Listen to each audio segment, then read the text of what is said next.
السلام علیکم ورحمۃ اللہ وبرکاتہ۔ اعوذ باللہ من الشیطان الرجیم، بسم اللہ الرحمن الرحیم۔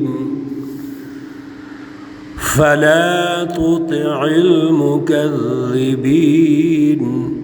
ودوا لو تدهن فيدهنون ولا تطع كل حلاف مهين۔ صدق اللہ العلی العظیم۔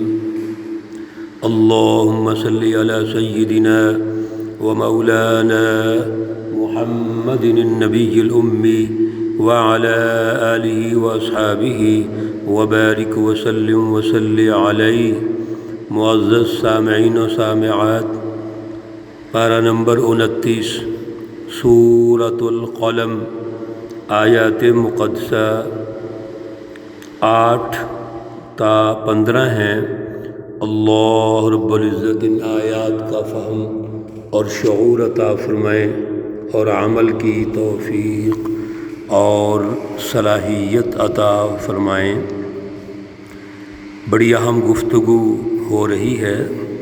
اللہ رب العزت ہمیں ارشادات عالیہ سے نواز رہے ہیں، ہماری تربیت کر رہے ہیں کہ رسول اللہ صلی اللہ علیہ وسلم جب تشریف لائے تو کفار مکہ آپ صلی اللہ علیہ وسلم کے دشمن بن جاتے ہیں اور آپ کو مختلف القاب سے یاد کرتے ہیں۔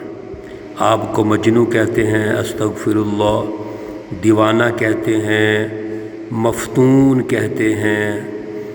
اللہ رب العزت خود رسول اللہ صلی اللہ علیہ وسلم کا دفاع کرتے ہیں اور ارشاد فرماتے ہیں، سنو وَإِنَّكَ لَعَلَىٰ خُلُقٍ عَظِيمٍ۔ جس کو آپ مجنو اور دیوانہ کہتے ہو، کبھی آپ اس کو الصادق الامین کہتے ہو، کبھی ان کے اخلاقیات کے آپ گیت گاتے ہو۔ لہذا یاد رکھو، آپ نے کامیاب ہونا ہے۔ إِنَّ لَكَ لَأَجْرًا غَيْرَ مَمْنُونٍ۔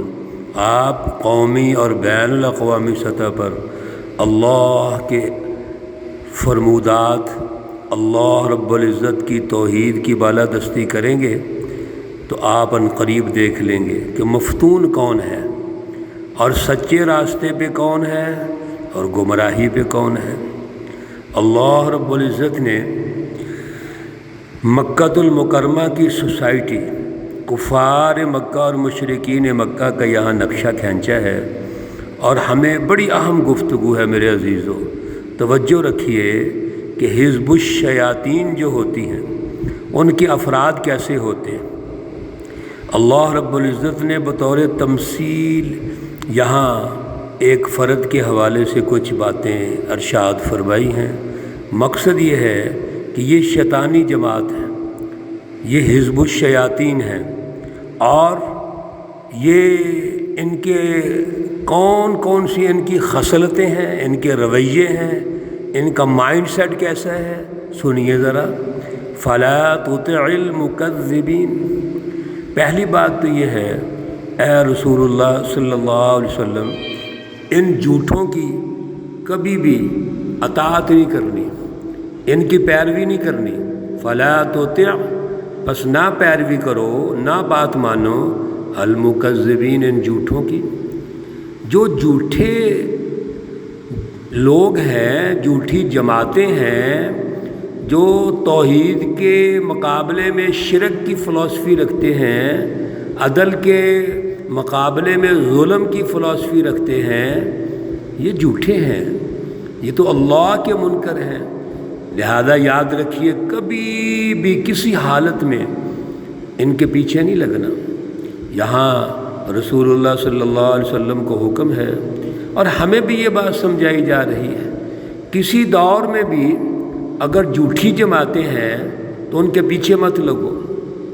وَدُّوا لَوْ تُدْهِنُوا فَيُدْهِنُونَ، بڑی اہم بات۔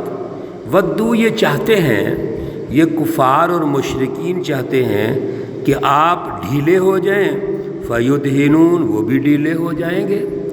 آپ اپنے مشن اور اعلیٰ پروگرام اور فلسفی میں لچک پیدا کر لیں، جھول پیدا کر لیں، تو ان میں بھی جھول آ جائے گا۔ بے شمار مثالیں ہیں، رسول اللہ صلی اللہ علیہ وسلم کو کفار مکہ نے پیشکشیں کیں، آپ نے ٹھکرا دی، اور اس لیے ٹھکرائیں، پتہ چلا کہ وہ جھوٹی جماعتیں ہیں، شیطانی جماعتیں ہیں، اور فرمایا لکم دینکم ولی دین، میرا جو اعلیٰ ترین مشن اور پروگرام ہے وہ توحید کا پروگرام ہے، اللہ کی بالادستی کا پروگرام ہے، اور اس میں کوئی لچک نہیں، کوئی گنجائش نہیں۔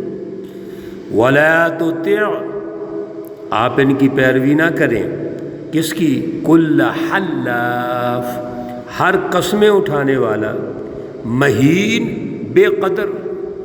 کوئی انسان جو بے قدرہ ہوتا ہے، جس کا سوسائٹی میں کوئی مقام نہیں ہوتا، اس کی بات کا اعتبار نہیں ہوتا، تو وہ قسمیں اٹھا کے لوگوں کو یقین دلاتے ہیں۔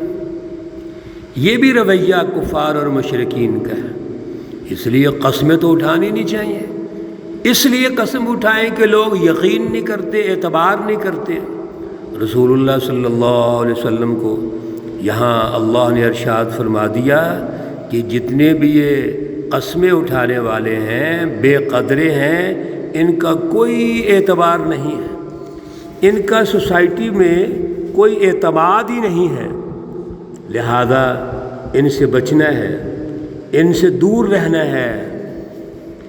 ہمازٍ مشاء بنمیم، یہ جتنے لوگ ہیں یہ تانا دینے والے ہیں، حماس تانا دینے والے ہیں، مشاء بنمیم، اور چغلی کھانے کے لیے ہر وقت تیار رہتے ہیں، چغل خور ہیں، تانا دیتے ہیں، کیوں؟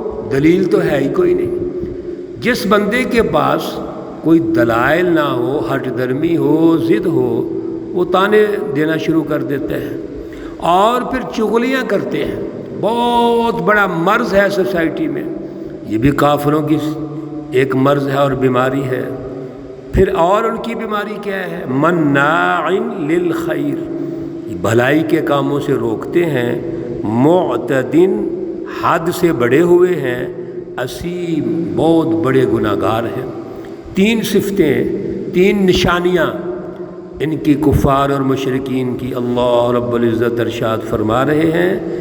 کبھی بھی اچھے کاموں میں، بھلائی کے کاموں میں یہ تعاون نہیں کریں گے۔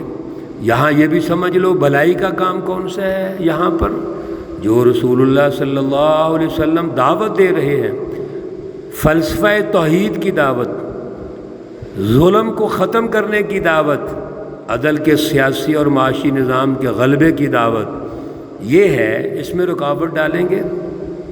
ویسے خیر خواہی کے کام کریں گے، ویسے تو ان کفار کی اللہ رب العزت نے صفات بیان کی ہیں کہ یہ بیت اللہ کے بڑے رکھوالے ہیں، بڑے مہمان نواز ہیں، حج اور عمرہ کرنے والوں کے لیے وہ پانی آب زمزم پلاتے ہیں، کھانے کھلاتے ہیں۔ لیکن جو پروگرام پیارے رسول اللہ صلی اللہ علیہ وسلم لے کے آئے ان میں تعاون نہیں کرتے۔ آج کا جو اہم کام ہے وہ تو یہ ہے کہ اللہ کی بالادستی کو قبول کرو، انسانیت دوستی کا نظام قائم کرو۔ ایک ہی ہستی ہے، لا الہ الا اللہ، اس کو سمجھو، اس کا شعور حاصل کرو۔ ایسا نہیں کریں گے۔ عُتُلٍ اجڈ، جیسے ایک دیہاتی بالکل اجڈ بے وقوف ہو، اللہ نے بڑا پیارا لفظ بولا، اجڈ ہے، یعنی عقل کے بالکل فارغ، بالکل انسانی عقل اور امتیاز شعور سے فارغ، جاہل پرلے درجے کے، مفاد پرست، خود غرض، لالچی، بخیل۔ بعد ذلك زنیم، اور اس کے بعد پھر کیا ہے؟ بدنام ہے۔ بعد ذلك، اس کے بعد زنیم، بدنام ہے۔ اور اسی کا ترجمہ اور ہمارے بزرگوں نے کیا، بعض سلف صالحین نے کیا ہے، زنیم کا معنی ولد الزنا، حرام زادہ۔ یہ جو مکہ المکرمہ کا بڑا سرمایہ پرست ایک بڑا سردار تھا، بڑا سرمایہ دار تھا، ولید بن مغیرہ، یہ اکثر ان کے بارے میں یہی تھا کہ یہ ولد الزنا ہے۔ اللہ رب العزت نے ارشاد فرما دیا کہ یہ اجڑ بھی ہے اور حرام زادہ بھی ہے، بدنام بھی ہے، اس کی یعنی کوئی سوسائٹی میں اس کا کوئی وقار نہیں ہے، کوئی عزت نہیں ہے۔ پھر ان کان ذا مال و بنین، یہ وہ لوگ ہیں جو مالدار ہیں اور بیٹوں والے ہیں۔ یہ ولید بن مغیرہ جس کی ابھی بات ہو رہی تھی، یہ وہ شخص ہے جس کے پاس مال تھا اور مال کی وجہ سے متکبر تھا، اولاد بھی تھی، مختلف بیٹے تھے اس کے۔ اللہ رب العزت ارشاد فرما رہے ہیں کہ کفار اور مشرکین یہ مال و دولت اور پھر اپنے بنین یعنی اولاد پر یہ گھمنڈ کرتے ہیں۔ ایک معاشی مسئلہ ہے مال و دولت اور ایک سیاسی ہے، یعنی ان کے پاس ایک قوت ہے، سیاسی طاقت ہے، افراد ان کے پاس زیادہ ہیں، جس کی وجہ سے وہ متکبر ہیں اور وہ چغلیاں بھی کرتے ہیں، بے قدرے ہیں، قسمیں بھی اٹھاتے ہیں، اور پھر کوشش یہ کرتے ہیں کہ رسول اللہ صلی اللہ علیہ وسلم بھی وہ ڈھیلے پڑ جائیں، کوئی کمپرومائز والی پوزیشن پہ آ جائیں۔ اذا تتلی علیہ آیاتنا، سنیے اللہ کیا ارشاد فرما رہے ہیں، جب ان پر ہماری آیات تلاوت کی جاتی ہیں، یہ سچی رہنمائی، نور، ہدایت ان کے سامنے پیش کی جاتی ہے، تو آگے سے جواب دیتے ہیں قال اساطیر الاولین، یہ تو پہلے لوگوں کی نقلیں ہیں۔ اساطیر نقلیں، قصے، کہانیاں، یعنی پہلے ادوار میں ایسے سنتے تھے کہ اس طرح ہوتا تھا، حقیقت میں کچھ نہیں۔ اللہ کی رہنمائی کو کہانیاں کہتے ہیں، قصے کہتے ہیں، اور ان کو جھٹلا دیتے ہیں، مکذبین ہیں۔ یہ کفار اور مشرکین کے جو عادات ہیں، ان کا مائنڈ سیٹ ہے، میرے عزیزو، یہ شیطانی جماعتوں کا ہوتا ہے۔ اس پہ غور و فکر کرتے رہیے۔ اللہ رب العزت ہمیں اعلیٰ شعور اور اعلیٰ صلاحیت عطا فرمائیں۔ اللہ رب العزت تمام بیماروں کو شفائے کاملہ عاجلہ مستمرہ عطا فرمائیں۔ اللہ رب العزت تمام مرحومین و مرحومات کو جنت الفردوس میں اعلیٰ مقام عطا فرمائیں۔ ربنا تقبل منا انك انت السميع العليم وتب علينا انك انت التواب الرحيم، وصلى الله تعالى على النبي الأمي محمد وعلى آله وأصحابه أجمعين برحمتك يا أرحم الراحمين۔ السلام عليكم ورحمة الله وبركاته۔